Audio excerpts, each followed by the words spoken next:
नमस्कार, मैं हूं अमीश देवगन। क्या बंगाल में ममता बनर्जी की जमीन खिसक चुकी है, जैसा कि भारतीय जनता पार्टी आरोप लगा रही है? क्योंकि ऐसा लग रहा है कि टीएमसी के छोड़ने वाले दिग्गज नेताओं और कार्यकर्ताओं की झड़ी लग गई है, लाइन लग गई है।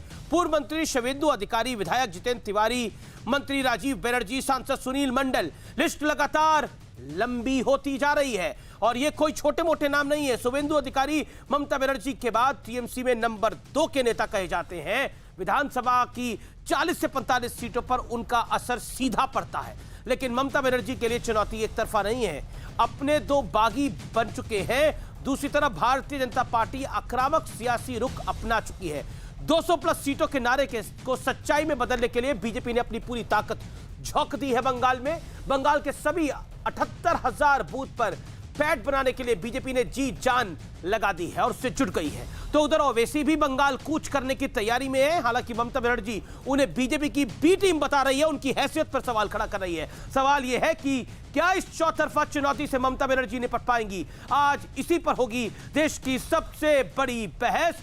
दीदी पर भारी भारतीय जनता पार्टी की तैयारी। और हमारे साथ होंगे बंगाल के बीजेपी चीफ दिलीप घोष, इस पर खास बातचीत करने के लिए। लेकिन आज की बहस बंगाल पर बेजोड़ होगी, जबरदस्त होगी, क्योंकि इस देश में अगले 1 साल में कहीं बड़ा चुनाव है तो बंगाल में है। हम कह सकते हैं कि बंगाल में भारतीय जनता पार्टी सियासी आर पार के मूड में है। एक ऐसा चुनाव जो इस देश ने ना देखा होगा ना देखेगा। भारतीय जनता पार्टी ऐसा चुनाव वहां पर क्या लड़ने जा रही है, यही है आज की सबसे बड़ी खबर।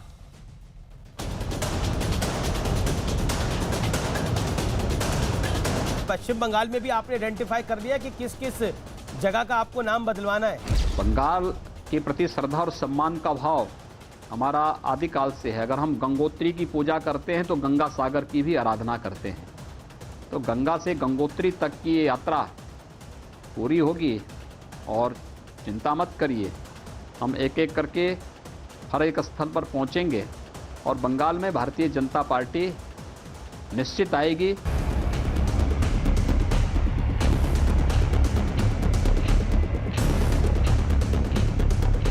क्या आपको लगता है कि बंगाल में जो हिंसा हो रही है, पॉलिटिकल हिंसा हो रही है, वो वाकई बहुत बड़ा सवाल खड़े करती है? पश्चिम बंगाल की स्थिति बहुत चिंताजनक है। दिन दहाड़े रोज भारतीय जनता पार्टी के नेता और हमारे कार्यकर्ताओं के ऊपर हमले हो रहे हैं। इस सरकार को पूरी तरीके से फेल करेगी और इस सरकार को बाहर निकालेगी। भारतीय जनता पार्टी की सरकार अब पश्चिम बंगाल में आने जा रही है। क्या आपको लगता है बंगाल में की राजनीति का जो रक्त चरित्र है वो क्या लोकतंत्र पे खतरा नहीं है? ममता बनर्जी को शायद इस बात का वहम है कि अगर इस प्रकार से सार्वजनिक हिंसा वो करवाएंगी भारतीय जनता पार्टी के कार्यकर्ताओं के खिलाफ, तो भारतीय जनता पार्टी का कार्यकर्ता सहम कर कहीं बैठ जाएगा। भाजपा के कार्यकर्ता का संकल्प है, आप अगर एक को मारेंगे तो 10 और खड़े हो जाएंगे। कितनों को मारेंगे आप? सियासी जंग के लिए बंगाल का मैदान सज रहा है, लेकिन ममता बनर्जी के लिए चुनौती दोहरी है। एक तरफ बीजेपी की तैयारी, दूसरी तरफ अपनों की बगावत भारी। पूर्व मंत्री शुवेंदु अधिकारी, विधायक जितेंद्र तिवारी, मंत्री राजीव बनर्जी, सांसद सुनील मंडल, विधायक हाजी नियामत शेख। न्यायेर पक्षे जे विद्रोह, अन्यायेर विरुद्धे जे प्रतिवाद, इस कुर्सी पर बैठकर काम करना मेरे लिए असंभव है। गृह मंत्री अमित शाह भी चौतरफा मोर्चाबंदी के लिए 2 दिनों के दौरे पर पश्चिम बंगाल पहुंचने वाले हैं। वहां एक तरह से डेमोक्रेसी नाम की कोई चीज नहीं रह गई है। वहां डिक्टेटरशिप चल रहा है और डिक्टेटर भी कोरिया के राष्ट्रपति जिम जोंग की तरह वहां व्यवहार किया जाता है। इस बार बंगाल में ममता का सफाया तय।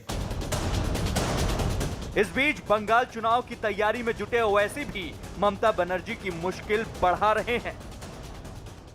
মাইনরিটিসদের ভোট ভাগ করবার জন্য আবার হায়দ্রাবাদের একটা পার্টিকে ধরে এনেছে। সেই পার্টিটা আবার এখানে কয়েক টাকা জোগাড় করে বিজেপি টাকা দেয় আর বিজেপির টাকায় ওরা এটা করে যায়। দেখেছেন আপনারা বিহারের ইলেকশনে প্রমাণিত হয়ে গেছে। वो ये कह रही है दौलत मिली है, तो भाई असदुद्दीन ओवैसी को कोई इतना बड़ा आदमी पैदा नहीं हुआ दुनिया में जो दौलत की बिना पे खरीद सके। 2019 के लोकसभा चुनाव में बीजेपी ममता दीदी का किला हिला चुकी है। तो सवाल है कि क्या विधानसभा चुनाव में बीजेपी बंगाल में तख्ता पलट कर पाएगी? आज इसी पर होगी देश की सबसे बड़ी बहस। क्या दीदी पर भारी है बीजेपी की तैयारी? और अब विश्लेषण, बीजेपी के मिशन बंगाल का विश्लेषण। बंगाल में बेहद आक्रामक रुख दिखा रही है भारतीय जनता पार्टी। बंगाल में 200 प्लस सीटों के नारे के साथ बीजेपी मैदान में है। हर महीने अमित शाह, जगत प्रकाश नड्डा और बीजेपी के कई तमाम बड़े नेता जाएंगे। सभी 78,000 बूथ पर मौजूदगी की कोशिश है भारतीय जनता पार्टी की। बीजेपी के साथ साथ बागी भी ममता बनर्जी का बड़ा सिरदर्द बन गए हैं, चाहे वो जितेंद्र तिवारी हो, चाहे वो शुवेंदु अधिकारी हो, चाहे वो मंडल हो जो सांसद हैं। इसके अलावा दिग्गजों का इस्तीफा टीएमसी के लिए बड़ा अशुभ संकेत है। अभी ओवैसी की एंट्री ममता बनर्जी की मुश्किल को और बढ़ा देगी, इसमें भी कोई दो राय नहीं है। मेरे साथ बात करने के लिए आज की चर्चा में बीजेपी के सांसद डॉक्टर सुधांशु त्रिवेदी इस समय जुड़ रहे हैं। मेरे साथ आज की इस चर्चा में संगीत रागी हैं, राजनीतिक विश्लेषक, संघ के जानकार हैं। मेरे साथ इस चर्चा में राजनीतिक विश्लेषक और टीएमसी के समर्थक कहे जाने वाले तौसीफ खान हैं। मेरे साथ प्रवक्ता एआईएमएम वारिस पठान साहब हैं। बड़े दिनों बाद आर पार में अपनी वापसी कर रहे हैं, अभिनंदन है आपका वारिस भाई, और उम्मीद है आपका स्वास्थ्य भी अच्छा होगा और कोरोना से आप बचे हुए हैं। बिल्कुल बचे हुए अमीश भाई, बहुत बहुत शुक्रिया। ऊपर वाला सबको कोरोना से बचाए और मेरी दुआ है कि ऊपर वाला जल्द से जल्द कोरोना की जो महामारी है उसको पूरे दुनिया से खत्म कर दे और फिर से हम पुरानी तरह घूमे फिरे अपना काम करें। आप स्वस्थ रहे, मास्क पहन कर रखिए अमीश भाई, सब लोगों जी को बिल्कुल बिल्कुल, बड़ा बड़ा जरूरी है। लेकिन बड़ी खबर टीएमसी को जब हम बात कर रहे हैं, बड़ा झटका लग गया है। एक और विधायक छोड़ के जा रहा है, वो है जितेंद्र तिवारी। उसने ऑफिशियली कह दिया है कि मैंने टीएमसी के हर पद से इस्तीफा दे दिया है। इस विधायक का अपने इलाके के अलावा आसपास के इलाकों में भी वर्चस्व माना जाता है। जितेंद्र तिवारी छोड़ रहे हैं। शुवेंदु अधिकारी जो कि ममता बनर्जी के बाद नंबर 2 के नेता है, छोड़ रहे हैं, छोड़ चुके हैं टीएमसी। सबसे पहले तौसीफ खान, आपको तो बीजेपी से डर था, लेकिन अब आपको तो अपनों से डर हो गया है। आपके अपने मैदान छोड़ के आपका जा रहे हैं। हाँ, तो इससे क्या दिखता है लोगों को? बंगाल की जनता के लिए ये क्या दिख रहा है? आज बंगाल की जनता को दिख रहा है कि तृणमूल ही तृणमूल है हर जगह। एक जगह जहां पे असली तृणमूल, एक जगह जहां पे नकली तृणमूल। एक जगह ममता बनर्जी का तृणमूल है, दूसरी जगह दिलीप घोष का तृणमूल है। तो बंगाल की जनता फैसला करेगी कि वो असली तृणमूल को वोट देंगी या वो नकली तृणमूल को वोट देंगे।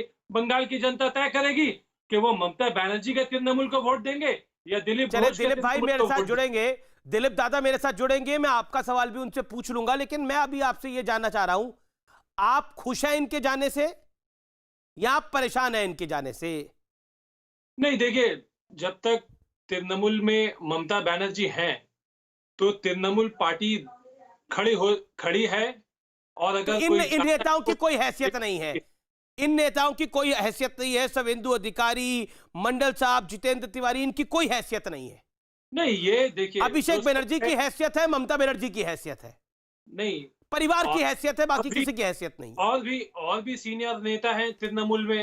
आपको देख लीजिए कि हमारे पार्थ चैटर्जी हैं, आप देख लीजिए कल्याण बनर्जी। मैं आपसे तो सवाल पूछ रहा हूं दादा, मैं आपसे सवाल पूछ रहा हूं कि इनके जाने की आपको खुशी है? फिर लड्डू बांटेंगे इनके जाने पर? इनकी कॉन्स्टिट्यूएंसी में लड्डू बंटवाइए इनके जाने पर। अगर नहीं तो बंगाल में तो संदेश चलता है, संदेश खिलवाइए लोगों को। देखिए, तृणमूल पार्टी को अगर उसके सीनियर नेता छोड़कर जा रहे हैं तो ये तो दुखद बात है ही। वो तो नहीं चाहेंगे। तो झटका है आपको लग रहा है? आप इतने साल माँ माटी मानुष के आइडियोलॉजी में आप भरोसा करते रहे, गांधीवाद की आइडियोलॉजी में भरोसा करते रहे और लड़ते रहे। आज नथुराम गोडसे की आइडियोलॉजी वालों की तरफ अगर आप जा रहे हैं तो ये दुखद घटना है ही। जिन लेकिन शुभेंदु अधिकारी को आप हल्के में ले रहे हैं, इन्होंने नंदीग्राम आपके लिए खड़ा करा, इन्होंने आपके लिए सिंगूर खड़ा करा। जिस सिंगूर और नंदीग्राम से ममता बनर्जी का पॉलिटिकल उदय हुआ, जिस सिंगूर और नंदीग्राम से लेफ्ट का किला ममता बनर्जी ने 25 साल बाद ध्वस्त कर दिया, ज्योति बाबू के बाद बुद्धदेव भट्टाचार्य को चुनाव हरवाया, आज वो शुभेंदु अधिकारी को आप कह रहे हैं कि उनका जाना कुछ नहीं फर्क पड़ता। नहीं, ये दुखित घटना है। आपने अब बोला वो दुख की बात है, पहले आपने रिएक्शन करता, जाते हैं तो जाए। असली टीएमसी ये है, लेकिन असली टीएमसी का कार्यकर्ता नहीं है आपके लिए। सुधांशु त्रिवेदी, मैं आपका रुख करता हूं। ओवैसी उधर आए, उनका लोकतांत्रिक अधिकार है, वो आए, वो मुसलमानों का वोट काटेंगे। बीजेपी आ रही है, वो हमारे हिंदुओं का वोट काटेगी। शुभेंदु अधिकारी अगर पार्टी छोड़ के जा रहे हैं तो उनकी तो कोई हैसियत ही नहीं है। ममता बनर्जी की हैसियत है और अभिषेक बनर्जी की हैसियत है, कर लो जो कर रहे हैं। नहीं, जो शुभेंदु अधिकारी एक सेकेंड, अब तो से भाई अपनी टर्न पे बोलिएगा, अपनी टर्न पे बोलिए। बीजेपी के पास चले गए। एक सेकेंड, आज किसान अभी सुधांशु त्रिवेदी से का रुख कर रहा हूं मैं, तो ऑडियो डाउन करना पड़ेगा। सुधांशु त्रिवेदी, देखिए अमीर जी, आज जो कुछ हो रहा है पश्चिम बंगाल में, उसे एक ही पंक्ति में कहूंगा, भतीजे की ममता पड़ रही है बहुत भारी। चाहे जितेंद्र तिवारी हो या शुभेंदु अधिकारी, देखी जमाने की यारी, बिछड़े सभी बारी बारी। अब तो ये ममता जी को तय करना है कि उनकी ममता किसके लिए है, सिर्फ अपने और अपने परिवार के लिए या अपने सभी कार्यकर्ताओं और नेताओं के लिए। आखिर में क्यों ऐसा हो रहा है, सोचने की बात है कि एक के बाद एक लोग छोड़ के आ रहे हैं और आरोप लगभग एक समान है। यानी एक जिसे कहते हैं डिस्पोटिक स्टाइल, स्वेच्छाचारिता का शासन और योग्यता की बजाय दूसरी चीजों के ऊपर। और मैं अभी देखिए तौसीफ जी ने कहा मां माटी मानुस, अरे भाई बंगाल वो धरती है जहां के मानुस ने अपनी माटी को मां मानते हुए वंदे मातरम का उद्घोष किया। और जब यहाँ एलानिया वो लोग कहते हैं कि अब वंदे मातरम हम नहीं गाएंगे, तब आप कह रहे हैं उन्होंने विचारधारा बदली। अरे वो तो असली विचारधारा के साथ है। और जो दमन इस समय ममता जी की सरकार कर रही है, याद रखें ये वही बंगाल है या वही बंग भूमि है जहां ब्रिटिश सरकार का दमन नहीं चला, जुगांदर और अनुशीलन समिति खड़ी हुई, क्रांतिकारी आंदोलन का श्री गणेश हुआ, नेताजी सुभाष चंद्र बोस। लेकिन सुधांशु त्रिवेदी, आपकी पार्टी पे आरोप है कि आप भी टीएमसी पार्ट 2 बनते जा रहे हैं, उनके नेता छोड़ के आ रहे हैं, मुकुल रॉय, शुभेंदु अधिकारी, जितेंद्र तिवारी भी आपको ही हो सकता ज्वाइन करे। देखिए हम तो सिर्फ ये बात कह रहे हैं, देखिए हम सिर्फ एक पंक्ति में बात कर रहे हैं, जबकि ठुकराए लोगों को लो मेरे घर का खुला द्वार, मैं अपना सब कुछ लुटा चुका फिर भी अक्षय है धनागार। हम ये नहीं कह रहे हैं जो लोग सिद्धांत के आधार के ऊपर, अब देखिए तौसीफ जी ने एक बात कही, उन्होंने कहा सिद्धांत बदल के आ रहे हैं और आप कह रहे हैं स्वार्थ के रूप में आ रहे हैं। तो अब तौसीफ जी अपना पहले एक आरोप तय कर लें, उनका क्या मानना है, उनके लोग स्वार्थ के लिए आ रहे हैं या जो उन्होंने कहा कि गांधी की विचारधारा छोड़कर तथाकथित गोडसे की विचारधारा के लिए आ रहे हैं, वो तय कर ले, मैं तदनुसार जवाब दे देता हूं। कहे तो गए विचारधारा की बात, देखिए हकीकत तो निकल गई मुंह से। ये मैंने कहा ना, ये वही बंग भूमि है जहां पे कांग्रेस ने दमन किया तो लेफ्ट आया, लेफ्ट ने दमन किया ममता जी आई, और आज ममता जी दमन कर रही हैं। याद रखिए 100-125 साल का बंग भूमि का इतिहास कि दमन करने वालों के आगे सदैव वंदे मातरम बोलने वाले भारी पड़े हैं और वही रहे हैं। ममता जी आप इन्हीं बांग्लादेशी घुसपैठियों के मुद्दे के ऊपर, इन्हीं गरीब और किसान के मुद्दे पे जीत के आई थी, जिनको आज आपने छोड़ दिया है। ठीक है। और यहाँ की आपने अपनी बात को रखा, मैं वारिस पठान की बात चाहता हूं। वारिस पठान, ये वंदे मातरम की धरती है, तो आप कैसे चलेंगे इस वंदे मातरम की धरती पर? आपको तो वंदे मातरम पे बहुत एतराज है। ममता बनर्जी भी कह रही है कि आप लोग बिक चुके हैं भारतीय जनता पार्टी के हाथों, आप बीजेपी का गेम प्लान लेकर आ रहे हैं। अधिकार दिया है चुनाव लड़ने का, डेमोक्रेसी ने हमको अधिकार दिया है चुनाव लड़ने का, हम चुनाव लड़ेंगे और चुनाव लड़ेंगे, पॉलिटिकल पार्टी है। मगर यहाँ देखने की बात यह है कि ममता दीदी आजकल बड़े वाहियात किस्म के बयानात दे रही है। हमारी पार्टी पे उन्होंने इल्जामात लगा दिए, जबकि ममता दीदी को खुद का घर संभालना चाहिए। उनके घर में देखिए क्या हो रहा है, सारे के सारे लोग छोड़ के चले जा रहे हैं, उनसे वो नहीं दिखता, इल्जामात लगाने आ गई। और दूसरी तरफ बीजेपी है, बीजेपी तो बन गई है वॉशिंग मशीन। जो भी पहले बीजेपी में नहीं था वो खराब था, अब जैसे ही वो बीजेपी में आ जाएगा वो इतना दूध का धुला हो जाएगा, उसका पूरा शुद्धिकरण हो जाएगा। जैसे मुकुल रॉय को आप देख लीजिए, अब ये दोनों ही एक सिक्के के दो पहलू बन गए हैं। ममता दीदी ने इतने सालों में यहाँ पे राज किया, लेकिन आज भी हमारे पास इंपेरिकल डाटा है जो बताता है लेकिन वेस्ट बंगाल का वारिस my straight question to tonight is, जो ममता बनर्जी आप पे आरोप लगा रही है कि आप बिक गए हैं बीजेपी के हाथों, आप बीजेपी के प्लान को आगे बढ़ा रहे हैं, आपकी हैसियत कुछ नहीं है बंगाल के अंदर, जीरो हैसियत है आपकी। सबसे पहले तो मैं ऐसे वाहियात आरोपों का पुरजोर तरीके से खंडन करता हूं।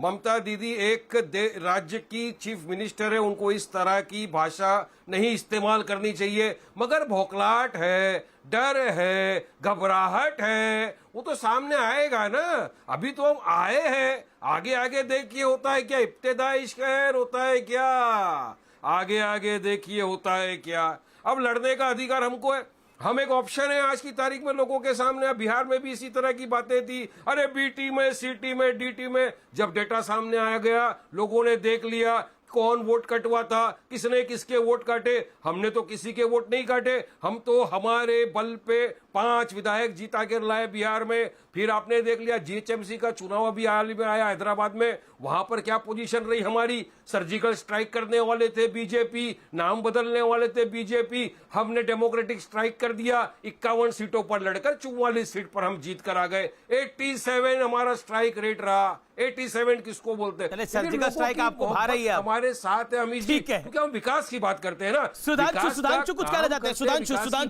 कुछ कहना चाह रहे हैं, का पूरी तरह पालन करते हैं। ठीक है, सुधांशु त्रिवेदी। देखिए ममता जी जो आरोप लगा रही हैं और वारिस पठान जो जवाब दे रहे हैं, देखिए कितनी मजेदार बात है। ये ममता जी ने जो बोला कि वोट काट देंगे, ये कौन सा वोट काट रहे हैं? विकास का, कि बेरोजगारी का, कि वो आर्थिक संपन्नता का, या किसान का?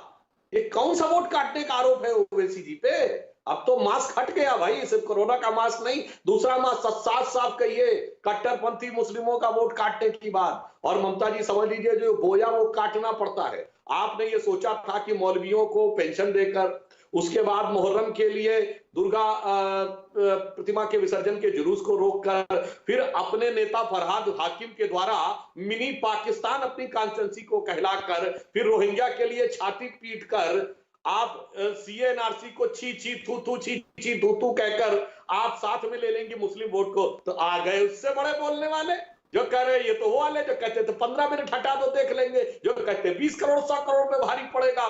तो जानते क्या है अमित जी, ये जाड़े का मौसम है ना, एक कंपनी कहती मेरा च्यवनप्राश देखो, इसमें ज्यादा बढ़िया जड़ी बूटियां हैं, दूसरा कहता मेरा वाला ज्यादा असली है, तीसरा कहता मेरे में केसर है। तो ये तो प्रतिस्पर्धा की राजनीति ठीक है। वारिस कुछ कहना चाहते हैं, लेकिन इस प्रतिस्पर्धा में तौसीफ खान भी अपने आप को अकेला ना समझे, उनके पास भी मैं आऊंगा और संगीत रागी भी इंतजार कर रहे हैं। बोलिए वारिस भाई। दिया कि आपकी पार्टी तो वॉशिंग मशीन बन गई है।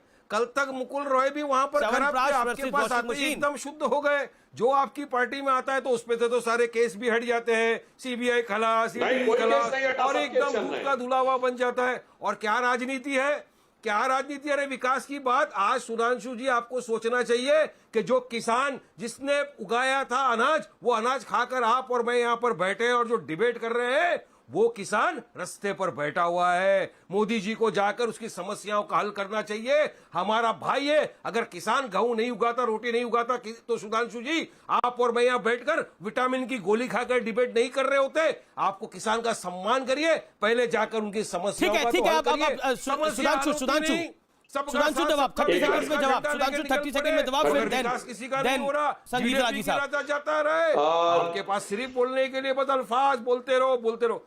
काम करो, काम। Our work is our identity. हम हमारे काम की बुनियाद के ऊपर चुनाव जीतते हैं। आपकी पार्टी भी कह रही है काम की बात कर रही है, काम की बात करेंगे, सुनिए, कोई फर्क नहीं पड़ता। वारिस पठान की पार्टी का नाम क्या है?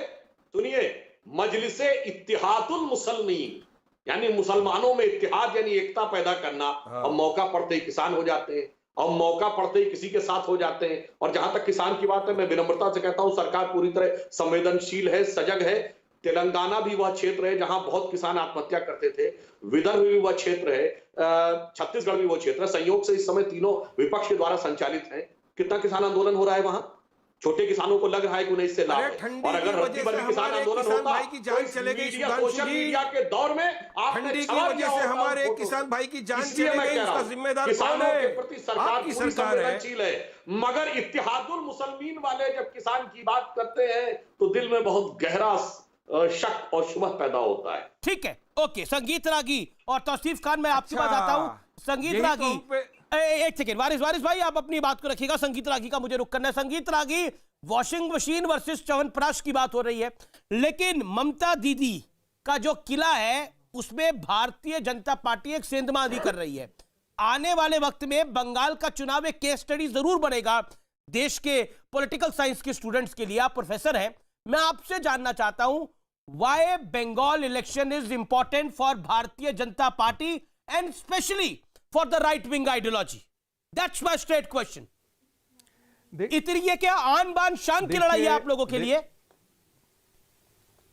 देखिए अमीश जी, भारतीय जनसंघ के संस्थापक श्यामा प्रसाद मुखर्जी और भारतीय सांस्कृतिक राष्ट्रवाद के जितने भी बड़े बड़े प्रणेता थे, चाहे वो बिपिन चंद्र पाल हो, महर्षि अरविंद हो, विवेकानंद हो, बंकिम चंद्र चटर्जी हो, ये सारे उसी भूमि से आते हैं। इसलिए भारतीय जनता पार्टी के सांस्कृतिक राष्ट्रवाद के इसलिए वो जगह बहुत इम्पॉर्टेंट, बहुत महत्वपूर्ण बन जाता है। दूसरी बात, क्या ये पॉलिटिकल अहंकार की भी लड़ाई है?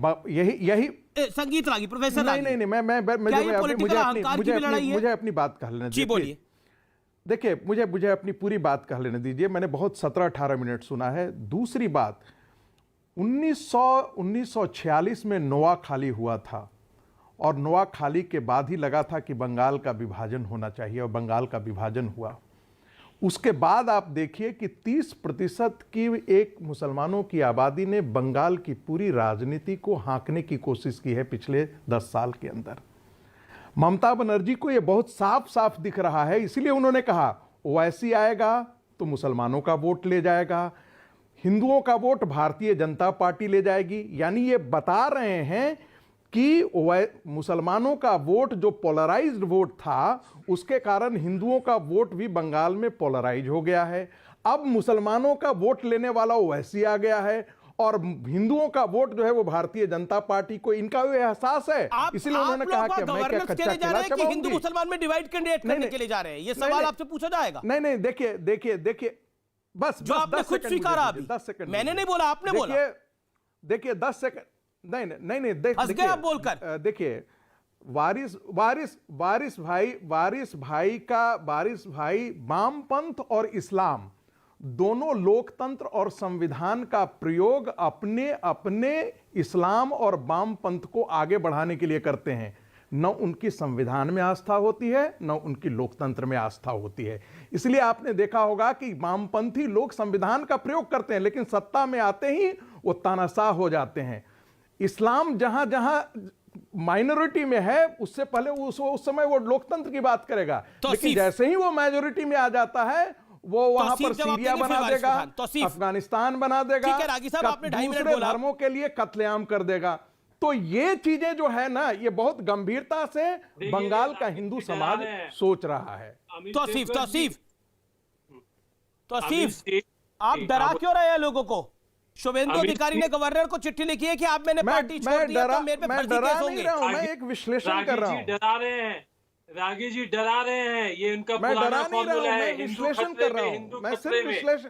ये इनका पुराना फॉर्मूला है सर। मैं डरा नहीं रहा हूं सर, इसलिए मैं कह रहा हूं कि बंगाल अपने ही देश में 80% हिंदू कैसे खतरे में हो सकता है? आप लोगों को डरा रहे हैं रागी जी, आप लोगों को डरा रहे हैं। अरे सर, 23% मुसलमानों ने इस देश को बांट दिया था ना, 23% मुसलमानों ने इस देश पर विभाजन थोपा था ना।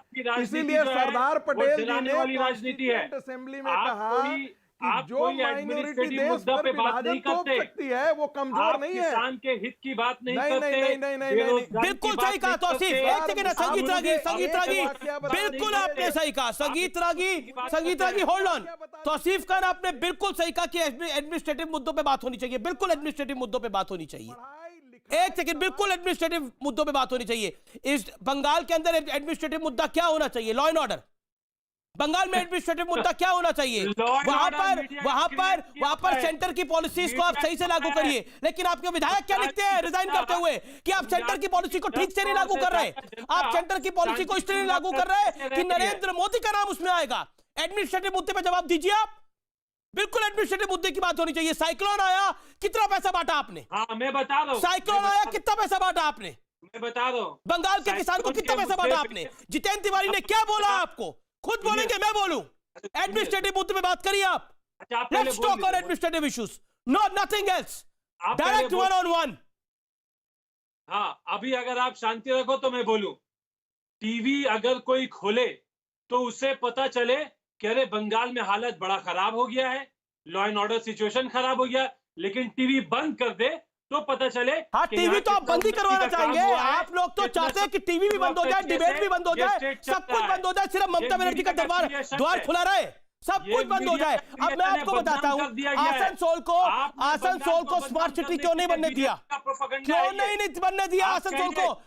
आपने स्मार्ट सिटी बताइए ना, किसका प्रोपेगेंडा है? किसका प्रोपेगेंडा है? आसनसोल के भारतीय जनता पार्टी द्वारा निर्मित है क्या? आसनसोल बंगाल की जनता का है, बंगाल की जनता को अधिकार नहीं है क्या? आप लोग निर्णय करेंगे कि बंगाल की जनता का अधिकार क्या है और क्या नहीं है। प्रोपेगेंडा आप लोग कर रहे हैं। महिलाओं की विवाह के लिए 25,000 रुपए देती है मैं एडमिनिस्ट्रेटिव इश्यूज की बात करूं। ऐसे तो मौलवियों को वजीफे भी दे रही है ममता बनर्जी। कन्याश्री प्रोग्राम चलाती है। ये सब बहुत ही सक्सेसफुल प्रोग्राम है बंगाल सरकार के। सेंट्रल गवर्नमेंट ने कृषि प्रोग्राम में बंगाल की कृषि प्रोग्राम को सराहा है, उसके लिए पुरस्कार दिया है। यूनाइटेड नेशन ने बंगाल की प्रोग्राम को, पॉवर्टी एलिवेशन के प्रोग्राम को, महिलाओं में एजुकेशन लाने के लिए बंगाल को सराहा है। बहुत अच्छा गवर्नेंस दिया। हाई कोर्ट ने कमेंट करा ममता बनर्जी की सरकार पे, हाँ या ना? मीडिया के माध्यम से कहेंगे कि बंगाल में सिचुएशन बहुत खराब है, हिंदू खतरे में है। ये बीजेपी की पॉलिसी है। कहती है कि हिंदू खतरे, अपने ही देश में हिंदू कैसे खतरे में हो गया? Majority Hindu. Sudhanshu administrative issues की बात हो रही है, गवर्नेंस की बात हो रही है। प्रोपेगेंडा है एक पार्टी के राष्ट्रीय अध्यक्ष पर हमला होता है, वो गवर्नेंस का इशू नहीं है। सेंटर की पॉलिसी नहीं आती, वो गवर्नेंस का इशू नहीं है।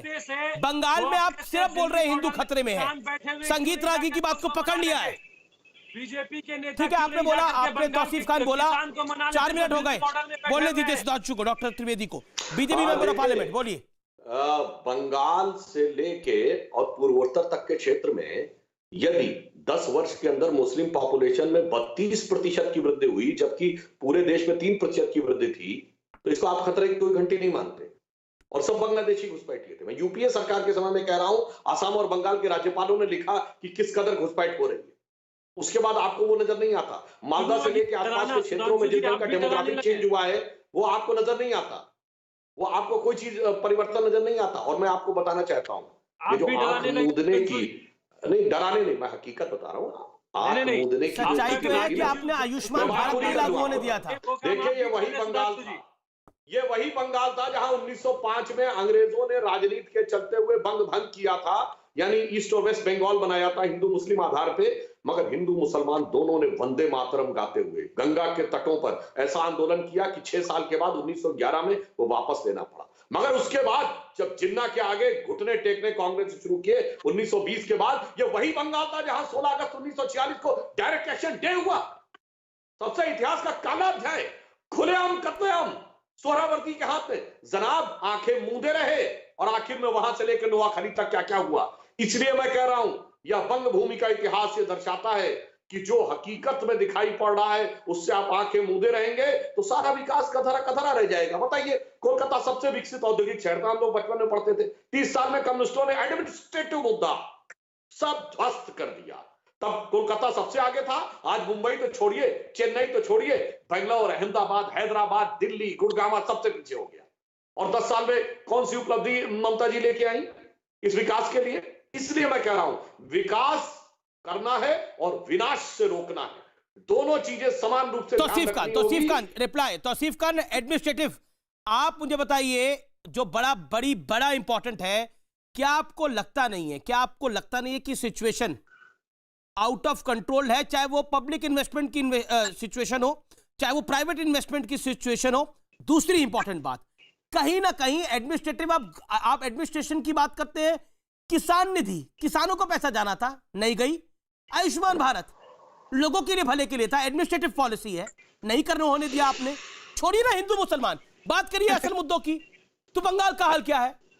आयुष्मान भारत जो मेडिकल असिस्टेंस प्रोग्राम है केंद्रीय सरकार का, उसमें केंद्र सरकार और राज्य सरकार दोनों को 60-40 करके पैसा देना होता है।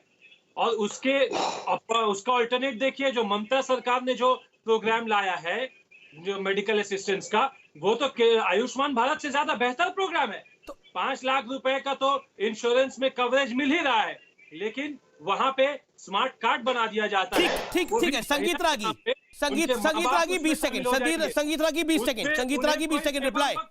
संगीत रागी कमेंट। देखिए, घर में ये कार्ड आपने अपनी बात को रखा।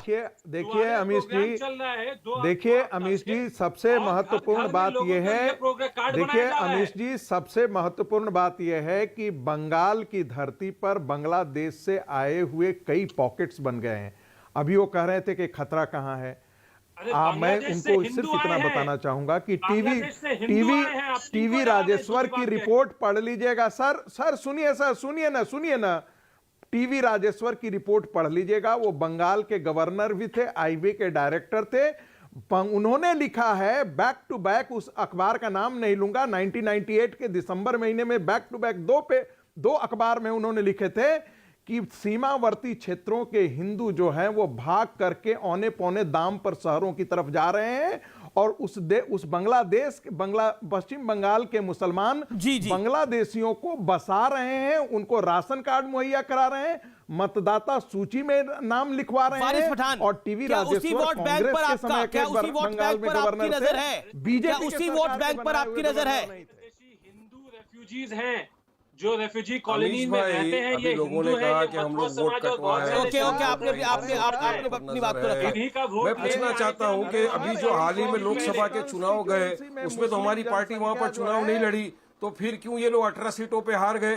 अब दूसरी बात मैं तौसीफ खान साहब से पूछना चाहता हूं, उन्होंने बताया कि हमारे यहाँ पर बंगाल में इतना काम हुआ है, इतना ये काम हुआ है, तो मैं उनसे पूछना चाहता हूं, बताइए मुझे एक आपका विधायक या एक आपका सांसद जिसने अपने क्षेत्र में 14 स्कूलें खोली हो, 5 हॉस्पिटल खोले हो, मेडिकल कॉलेज खोला हो, कोई भी नहीं है वहां पर ऐसा। मेरे पास तो डेटा है, मगर मैं बताता हूं कि हमारे पास ऐसे सांसद हैं और ऐसे विधायक हैं जिन्होंने हमारे हल्के में 14 हॉस्पिटल खोले हैं, मेडिकल कॉलेजेस खोला है। समय इतना ही है मेरे पास। आप तमाम लोगों का शुक्रिया। मेरे साथ दिलीप घोष इस समय जुड़ गए हैं, बीजेपी के Bengal unit chief. Thank you so much for joining us. मेरे साथ बीजेपी के बंगाल यूनिट चीफ है दिलीप घोष। दादा अभिनंदन है आपका न्यूज 18 पर, कैसे हैं आप? जी धन्यवाद। घोष साहब, मेरा पहला सवाल आपसे यह है, आपने एक बयान दिया और आपका यह बयान बड़ा कठोर था। मैं बड़ा सीधे शब्दों में सवाल पूछता हूं आपसे। आपने बोला पश्चिम बंगाल की कानून व्यवस्था की स्थिति कश्मीर से बदतर हो गई है। आपने यह भी कहा कि पश्चिम बंगाल ईरान और इराक जैसा हो गया है। इतना बड़ा बयान दादा, बंगाल तो भद्रलोक है, आप इसको ईरान इराक से कंपेयर कर रहे हैं। देखिए, मैं एक सिंपल सा उत्तर आपको दे रहा हूं, बाकी तो बहुत सारा डाटा है, वो प्रशासनिक में इसमें नहीं जा रहा हूं। अभी राजस्थान में पंचायत चुनाव हो गया, लद्दाख में हो गया, आसाम में बोडोलैंड में हो रही है, और हैदराबाद में भी कॉर्पोरेशन चुनाव हो गया। बंगाल में लगभग 118 म्यूनिसिपैलिटी और कॉर्पोरेशन का चुनाव 1.5 साल से लंबित है। अगर law and situation order situation अच्छा है तो ये लोकल इकाई का चुनाव क्यों नहीं हो रही है? कॉर्पोरेशन म्यूनिसिपैलिटी के 1.5 साल से आप लोगों को वंचित करके रखें सेवा से। यहाँ के प्रतिनिधि चुने हुए नहीं, एक रेशन कार्ड के लिए, करेक्टर सर्टिफिकेट लिए, एक इनकम सर्टिफिकेट लिए लोग कहाँ आएगा? लोकल प्रतिनिधि नहीं है, उनसे क्यों वंचित करके रखे हैं? इनका कहना है कि सिचुएशन ऐसा नहीं कि चुनाव किया जाए। इसका मतलब लॉ एंड ऑर्डर सिचुएशन पूरा प्रदेश में खराब है, आप खुद साबित कर रहे हैं इसको, इसलिए लोकल बॉडी की चुनाव नहीं कर रही है। हैदराबाद चुनाव 15 दिन में हो सकता है, कलकत्ता क्यों नहीं हो सकता, हावड़ा क्यों नहीं हो सकता है? यहाँ करोड़ों से ऊपर लोगों को वंचित कर रहे हैं आप चुनाव से और लोकल प्रतिनिधि चुनाव से। और यहाँ पंचायत चुनाव हुआ था, आपको मालूम है 34% सीट्स में चुनाव में लोगों को पर्चा भरने नहीं दिया गया है, वोटिंग करने नहीं दिया गया है, विदाउट कॉन्टेस्ट में जीते लोगों ने, हाथ पांव तोड़ दिया हमारे लोगों को जो नॉमिनेशन गए थे। तो इसके बाद क्या बोला जाए? कश्मीर में चुनाव हो सकता है, बंगाल में नहीं हो सकता है, तो इसका मतलब यहाँ का हालत उससे बदतर है। लेकिन क्या आपको लगता नहीं है, ममता बनर्जी का आरोप है कि आप सत्ता में आने के लिए बंटवारे की राजनीति कर रहे हैं? हालांकि वो कह रही है कि आपका सपना कभी पूरा नहीं होगा। ये दिलीप घोष, अमित शाह, जेपी नड्डा, पूरी की पूरी बीजेपी, इनके नेताओं को कुछ काम नहीं है, या सपने देख रहे हैं और बंगाल को खराब कर रहे हैं आकर?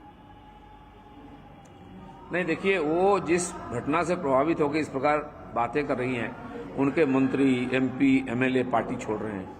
उनके अभी तक 3 बड़े बड़े कॉरपोरेशन के जो चेयरमैन रहे, उसमें शोभन चटर्जी रहे कलकत्ता का, वो छोड़ के गए, सीटिंग थे। एक विधाननगर कॉरपोरेशन पास का, उसका मेयर थे सब्यसाची, वो हमारे पार्टी में है, आजकल सेक्रेटरी हैं। आज अभी कॉरपोरेटर वहाँ के केयरटेकर थे, आसनसोल बड़ा कॉरपोरेशन, वहाँ का जितेंद्र जी आज ने पता कर दिया, पार्टी से भी रिजाइन कर दिया मेंबरशिप से। तो ये हमारी दोष है क्या?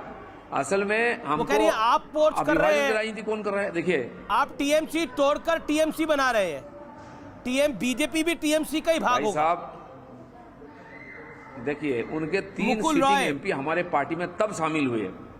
हाँ, पिछले चुनाव के पहले जब हमारे 2 एमपी और 3 एमएलए थे पार्टी का, उस समय उनके 3 सीटिंग एमपी मुकुल रॉय, सौमित्र खान और अनुपम हजरा, 3 सीटिंग एमपी रिजाइन करके भाजपा ज्वाइन किए। अभी तक 10-12 एमएलए भी ज्वाइन कर चुके हैं। ऐसे एक पार्टी में कौन आएगा? क्यों आएगा? गड़बड़ उनके पार्टी में है, लोग पार्टी छोड़ रहे हैं, तो उसमें हमारी क्या कसूर है? तो ये शुभेंदु अधिकारी ने भी पार्टी छोड़ दी है, जो कि ममता बनर्जी के बाद नंबर 2 नेता वहां माने जाते थे।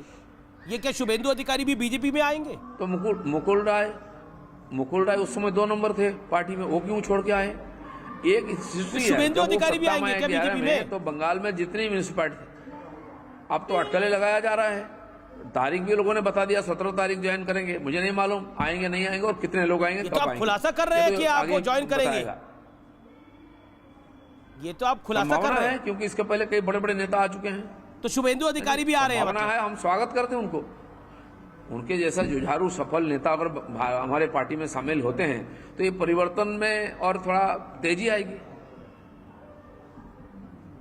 शुभेंदु अधिकारी, राजीव बनर्जी, जितेंद्र तिवारी, बेचाराम मन्ना, ये भी आएंगे बीजेपी में? नहीं, ऐसे नहीं, ऐसे लोग आए। तो और एक एमपी का सुनील मंडल के जगदीश वसोनिया, तो नाम तो लोगों का आ रहा है। वो पार्टी में वो नेतृत्व के बारे में चर्चा कर रहे हैं और तो सुनील मंडल आ रहे हैं, आपने नाम लिया अभी। इतना सरलीकरण किया जाए कि जी सुनील मंडल आ रहे हैं, भाग्यों की लिस्ट लंबी है। चर्चा है कि ये पार्टी छोड़ सकते हैं और भाजपा में आ सकते हैं। इसमें हमारी कोई रोल नहीं है। टीएमसी का नेता अगर पार्टी छोड़ के चले जाए तो इनकी किसी में कोई रोल नहीं है। ये अपने आप ही ज्ञान हुआ कि पार्टी छोड़नी है और आपके पास आना। मैं जान रहा हूं कि मंडल साहब भी आ रहे हैं क्या आपकी पार्टी में? नहीं, ये तो अभी निश्चित नहीं है। चर्चा मैं बता रहा हूँ मीडिया में चल रही है, मेरे से बात नहीं हुई कि आएंगे नहीं आएंगे, लेकिन अभी कुछ दिनों से इस प्रकार अटकलें लगाया जा रहा है। ये देखिए, आज नहीं है, लोगों की मजबूरी थी कि वहाँ लोग टिके हुए थे अपमान और सहन करके। अभी उनके पास विकल्प नहीं था। आज भाजपा विकल्प लग रहा है, इसलिए शायद आ रहे हैं। आप भी पॉलिटिकल पार्टी के वहां पर अध्यक्ष हैं, वो पॉलिटिकल पार्टी जो कि लगातार लड़ाई लड़ रही है और लोकतंत्र में लड़ाई लड़नी भी चाहिए, इस पे आपका कोई दोष नहीं है और लड़नी चाहिए। चुनाव ऐसा ही होता है और ऐसा होना भी चाहिए। लेकिन आप इतने भी भोले भाले नहीं है, इतने भी मासूम नहीं है कि उनकी पार्टी अपने आप ही टूटे जा रही है, क्रम्बल हो रही है और घोष बाबू की पार्टी में शामिल हो रहे हैं लोग। ऐसा भी तो नहीं है। क्या आपको लगता नहीं है कि आप टीएमसी से ही तोड़ेंगे, टीएमसी से लेंगे तो अलग सरकार कैसे दे पाएंगे, विकल्प कैसे बना पाएंगे? तो टीएमसी के लोग आपके आएंगे तो टीएमसी जैसी सरकार ही चलाएंगे। फिर तो ये आने वाले दिनों में आपसे सवाल पूछा जाएगा, घोष बाबू क्या बोलेंगे? हम नहीं, हमारे देश में जो अलग अलग सरकारें चल रही हैं और लोकतंत्र में दूसरे पार्टी में जाने के लिए थोड़ी ना किसी मनाही है, स्वतंत्र हैं, सब लोग जा सकते हैं। और बाकी जगह में भी ऐसे हमारे लोग साथ आए हैं, लोग केंद्र सरकार से लेकर राज्यों में सरकार में लोग योगदान दे रहे हैं, सम्मान सफलता के साथ काम कर रहे हैं। कोई हमारे बंगाल का विकास के लिए आकर हमारे साथ हाथ बटाएगा हमारे और ताकत बनाएगा पार्टी का, तो हम मना क्यों कर सकते हैं? और लोकतंत्र में किसी को मना नहीं करते, हम चॉइस जरूर कर सकते हैं। और सीपीएम के भी एमएलए हम साथ आए हैं, उनको हम एमपी बनाए हैं। ऐसे कई पार्टी के लोग भाजपा में आ रहे हैं। लोगों को लग रहा है पिछले 70 साल से बंगाल की तरक्की नहीं हुई, विकास नहीं हुई है, विकास बंगाल के साथ छल किया गया है जी। और इसलिए बंगाल का सही विकास भाजपा से होगा, इसलिए भाजपा में आ रहे हैं। दिलीप बाबू, मैं आपसे एक महत्वपूर्ण सवाल पूछना चाहता हूं। आपकी पार्टी के राष्ट्रीय अध्यक्ष जगत प्रकाश नड्डा पर हमला हुआ, लेकिन टीएमसी कह रही है कि बीजेपी ये ड्रामेबाजी कर रही है, खुद हमला करवा रही है, हमने कार्रवाई भी कर रहे हैं और ये तमाशा भी क्रिएट कर रहे हैं। क्या कहना चाहते हैं? नहीं, देखिए, लॉ एंड ऑर्डर की बात आपने बोला ना, कश्मीर में पथराव बंद हो गया है, बंगाल में पत्थरबाजी शुरू हो गई है। सारे हम, आप मान लीजिए, देश के सबसे बड़े पार्टी दुनिया की सत्ता में है, उनके अध्यक्ष हैं, वो राज्यसभा के सदस्य भी हैं, वो सारे हम रास्ता में घूम के कार्यक्रम में नहीं रह सकते हैं। 1000 लोग रास्ता में खड़ा होकर पथराव करेंगे। 4 राष्ट्रीय नेता हमारे घायल हो गए हैं। वो कह रहे हैं 10 गाड़ियों को तोड़ दिया गया है और मेरे ऊपर तो 10 बार अटैक हुआ है। ड्रामा कर रहे हैं, बोले कानून व्यवस्था है। टीएमसी कह रही है वो ड्रामा कर रहे हैं, नौटंकी कर रहे हैं, पॉलिटिकल गेन के लिए, पॉलिटिकल माइलेज के लिए, पॉलिटिकल फायदे के लिए, सियासी फायदे के लिए। नहीं ना, फिर तो ड्रामा आप कर रहे हैं, आपका कैमरे के सामने हुआ, आपने टीवी में दिखाया, आप बोलिए वो गलत है, आप ड्रामा कर रहे हैं। मेरे ऊपर तो 10 बार अटैक हुआ है, मेरी गाड़ी तोड़ा गया है, 50 बार काला झंडा दिखाया गया, मैं तो उसको परवाह नहीं करता हूं। आज हमारे राष्ट्रीय अध्यक्ष पर अटैक होता है और इसके बाद भी आप बोलेंगे कानून व्यवस्था है, संविधान है, लोकतंत्र है यहाँ, और उसके खिलाफ हम बोलते हैं। मुझे लगता है कि यहाँ के लोग इस पार्टी को बर्दाश्त नहीं करेंगे। आपने डायमंड हार्बर की घटना के बाद एक पोस्ट शेयर किया और आपने उसमें यह लिखा, मैं एग्जैक्टली पढ़ रहा हूं, बदलाव होवे, इसका क्या मतलब निकाला जाए? क्योंकि किस चीज का बदला? राजनीति में बदला लिया जाएगा दिलीप बाबू? देखिए, नहीं, बदला तो जरूर लेंगे, मैं आपके सामने राष्ट्रीय चैनल में बोल रहा हूँ। कैसे बदला कैसे लिया जाएगा? जिस प्रकार हम, उन्होंने पत्थर चलाए, उन्होंने गाड़ी तोड़ी, क्या आप भी ऐसे ही करेंगे? 28,000 सुनिए, 28,000 केसेस चल रही हमारी कार्यकर्ताओं पर, लाखों कार्यकर्ता बेघर हैं, 132 लोगों को मार के पेड़ में टांग दिया गया है। बदला उसका हम लेंगे। जिस लोगों ने, जिस नेताओं ने, जिस पुलिस ऑफिसर ने इस प्रकार हमारे साथ साजिश कर रहे हैं, उनका हम कानून का कटघरे में लाएंगे, कानूनी ढंग से उसका जवाब देंगे। हमारे मुख्यमंत्री ने एक स्लोगन दिया था कि बदला न बदल हवे, बदला नहीं होगा। मैं सीधा बोल रहा हूं, आप ऐसा बोल के उल्टा कर रहे हैं, हम सीधा बोल रहे हैं, इसका बराबर जवाब होगा। दिलीप घोष साहब, मेरा अगला सवाल आपसे ये है, क्या आपको लगता है कि ये जो पूरा वाद विवाद खड़ा हो गया है, गृह मंत्रालय ने 3 अधिकारियों को दिल्ली बुलाने की बात करी, दोबारा इसके लिए चिट्ठी लिखी, लेकिन ममता बनर्जी का शासन प्रशासन अड़ा हुआ है कि वो नहीं रिलीव करेंगे, कैसे निकलेगा हल? देखिए, क्यों बचाया जा रहा है ऐसे अधिकारियों के? अभी नहीं, हमारे जो डीजी साहब हैं अभी, वीरेंद्र सिंह जी, उन्होंने 3 बार सरकार को प्रार्थना की कि मुझे भेजा जाए दिल्ली।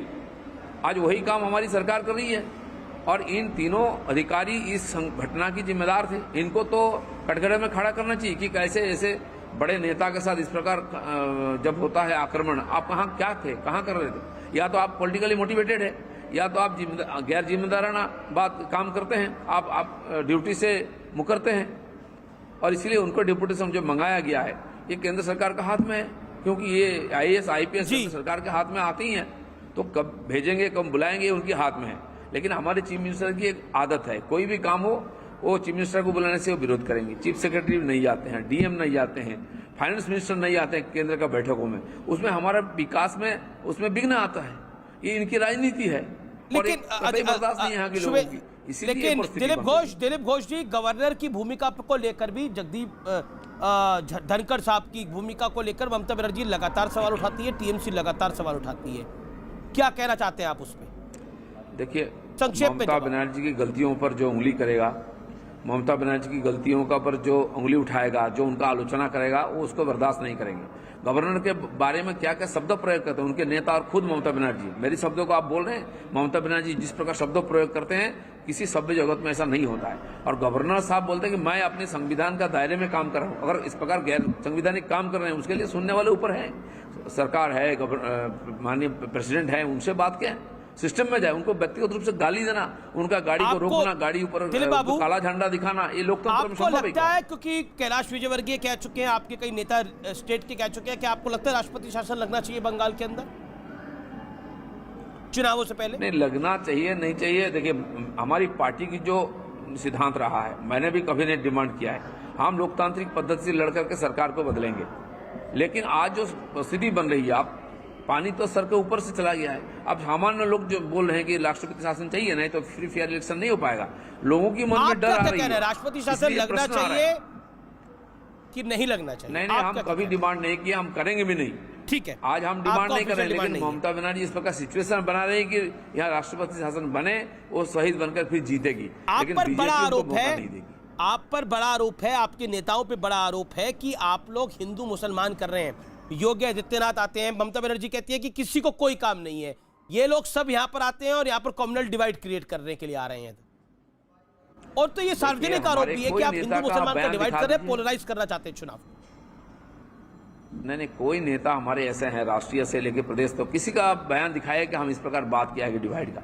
मैं उल्टा बोलता हूँ, यहाँ जो संख्यालघु उनके लिए अलग हॉस्पिटल है, स्कूल है, कॉलेज है, IIT है, पॉलिटेक्निक है, उनके लिए हज हाउस है, उनके लिए यूनिवर्सिटी है अलग से।